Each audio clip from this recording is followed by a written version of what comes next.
Tuesday, everyone. Former Biden press secretary Karine Jean-Pierre has a new book out called Independent.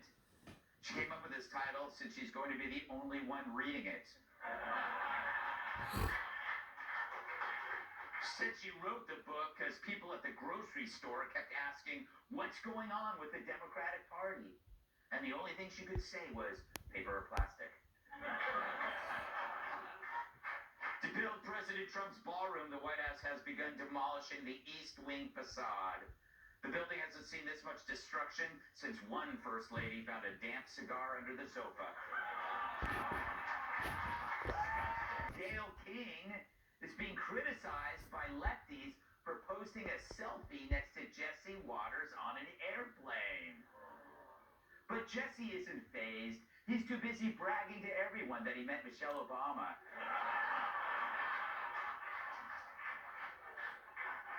True, Jesse still calls Tyrus Charles Payne. Yep. On the Jimmy Kimmel Show, Jimmy had a drag queen on to read books to kids. No surprise, many parents were really upset that the show would expose children to Jimmy Kimmel. Later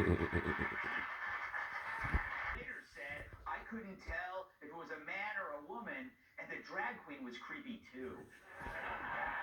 Women have been arrested for trying to smuggle 8 kilos of gold into Japan by hiding it in their underwear. Their scheme was exposed when they were tackled by an aroused William Devane. And finally, Cheryl Hines revealed that her husband, RFK Jr., offered to have a fake separation during the election to avoid public scrutiny. Does that mean you can go out and get fake Hummers? Asked one man. Referring to the car. All right.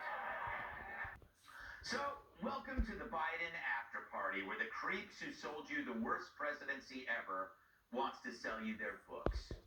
And the media, which spent 4 years as a laxative for that crap show, is suddenly mad at Karine Jean-Pierre. No, they're not mad at themselves for missing the story, but at the Democrats who fed them their lines like a mama bird barfing into its offspring's mouths. Yeah, they're pissed at the press secretary for doing her job, which, let's face it, was to try to convince us that we weren't seeing what we were seeing. The total destruction of the executive branch by a guy who spent his days trying on coffins. JP is making the rounds with a new memoir called Independent, which could have been shortened to Independs.